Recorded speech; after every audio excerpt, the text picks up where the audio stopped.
এখন গরমকাল, বাজারে প্রচুর আম উঠেছে, আর সেই কাঁচা আমের চাটনি আজকে আমি বানাবো একেবারে ঘরোয়া পদ্ধতিতে, কোনো রকম ভাজা মশলা ছাড়াই। আর টেস্ট হয়েছে একেবারে অনুষ্ঠান বাড়ির মতন। চলুন তা নিয়ে বানানো যাক। এই জন্যে আমি 600 মতো কাঁচা আম নিয়ে নিয়েছি। দেখুন, আমের খোসাগুলো আমি ছাড়িয়ে নিচ্ছি। আমের চাটনি দুইভাবে বানানো যায়, খোসা সহও বানানো যায় আর খোসা ছাড়াও বানানো যায়। আমি আজকে আমের খোসাগুলো সব কেটে নিচ্ছি। আমের খোসাগুলো বাদ দিয়ে দিলে খুব তাড়াতাড়ি চাটনিটা রেডি হয়ে যাবে। 10 মিনিটেই কিন্তু চাটনি রেডি। আমের খোসাগুলো ছাড়ানো হয়ে গেছে। এবার আমি আমগুলোকে কুচি কুচি করে কেটে নেব। দেখুন আমি কীভাবে কাটছি। প্রথমে ফালা করে দিলাম মাঝখান থেকে, তারপরে ভেতরের যে শাঁসটা এখনও ভালো মতো আঁটি হয়নি সেটা বার করে ফেলে দেব। ওটা ফেলে দিতে হবে, নাহলে কিন্তু আমের চাটনিটা তেতো হয়ে যাবে।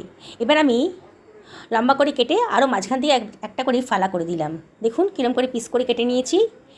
এইভাবে আমি সমস্ত আমগুলোকেই কেটে নিচ্ছি। ভেতরের কচি শাঁসটা বা কচি আঁটিটা কিন্তু ফেলে দিতে হবে। সাধারণ টেস্ট হবে, আপনারা নিজেই অবাক হয়ে যাবেন। সমস্ত আমগুলোকে আমি পিস করে কেটে নিয়েছি। একটা কড়াই গরম করে নিয়েছি, এর মধ্যে দিয়ে দিলাম 1.5 টেবিল চামচ মতো সর্ষের তেল। রান্নাটা সর্ষের তেলই করার চেষ্টা করবেন, তাহলে কিন্তু টেস্টটা আরও ভালো আসবে। আর দিয়ে দিলাম 1 টেবিল চামচ মতো সর্ষে দানা, আর দিয়ে দিলাম 2খানা শুকনো লঙ্কা। বেশ ভাজা ভাজা হয়ে উঠেছে যখন, তখন আমি দিয়ে দিচ্ছি কেটে রাখা আমগুলো, আর দিয়ে দিলাম এর ভেতরে 1 টেবিল চামচ মতো হলুদের গুঁড়ো, আর এর মধ্যে দিয়ে দিচ্ছি 1 টেবিল চামচ মতো লবণ। দিয়ে সব কিছু ভালো করে মিশিয়ে নেব। একটু ভাজা ভাজা মতো করে নিচ্ছি। 1.5 থেকে 2 মিনিট পর্যন্ত এটা হাই ফ্লেমে একটু ভাজা ভাজা মতো করে নিচ্ছি। খুবই সোজা রান্নাটা, আর টেস্ট হবে একেবারেই অসাধারণ। আর কোনো রকম ভাজা মশলা টশলা দেওয়া হয়নি এখানে। এর মধ্যে আমি দিয়ে দিলাম প্রায় 500 মিলিলিটার মতো জল, মানে হাফ লিটার মতো জল আমি দিয়ে দিচ্ছি। আমগুলো সেদ্ধ হবে এবার আমি এটাকে ঢাকা দিয়ে দিচ্ছি 6 থেকে 7 মিনিটের জন্যে। মিনিট 6 পরে দেখুন আমার ঝোলটা কিন্তু ফুটে উঠেছে। এবার আমটাকে টেস্ট করে দেখব যে সেদ্ধ হয়েছে কি না।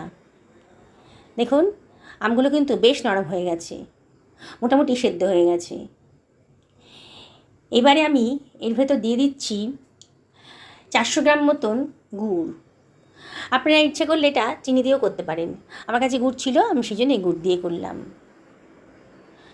এবার আরেকটু নাড়াচাড়া করে দেবো, গুড়টা গলে যাবে। দেখুন বন্ধুরা, কত তাড়াতাড়ি আমের চাটনি রেডি হয়ে যাচ্ছে। বেশ ফুটে উঠেছে, গুড়টাও গলে গেছে। দেখুন আমার আমের ঝোলটা কিন্তু বেশ ঘন হয়ে গেছে। আর একটু ঘন করে নেব। আমি এর মধ্যে দিয়ে দিচ্ছি হাফ টেবিল চামচ মতো বিট লবণ। বিট লবণটা দিলে পরে চাটনির টেস্টটা অসাধারণ বেড়ে যাবে। আবারও সব কিছু ভালো করে মিশিয়ে নিচ্ছি। ফ্লেমটাকে হাইতেই রেখেছি। দেখুন আমার ঝোলটা কিন্তু বেশ ঘন হয়ে গেছে। ঠান্ডা হলে আরও ঘন হয়ে যাবে। আরও মিনিট 5 ঝোলটাকে ফুটিয়ে নেব। বেশ ঘন হয়ে গেছে। এবার আমি গ্যাসের ফ্লেমটা অফ করে দিয়েছি, ঠান্ডা করতে দিয়েছি। মিনিট 5 রেস্টে রেখে দেবো। বেশ ঠান্ডা হয়ে গেছে। আরও ঠান্ডা হলে আমের ঝোলটা কিন্তু আরও ঘন হয়ে যাবে। এবার আমি সার্ভ করে দিচ্ছি একটা সার্ভিং বোলের ভেতর। দেখুন বন্ধুরা, একেবারে ঘরোয়া পদ্ধতিতে, কোনো রকম ভাজা মশলা ছাড়াই একেবারে অনুষ্ঠান বাড়ির স্বাদে আমি আমের চাটনিটা বানিয়ে ফেলেছি। আপনাদেরকে আমি রিকোয়েস্ট করব, আপনারা বাড়িতে একদিন এই চাটনিটা বানান আর কমেন্ট করে জানান কেমন লাগলো। সকলে ভালো থাকুন এই কামনাই করি।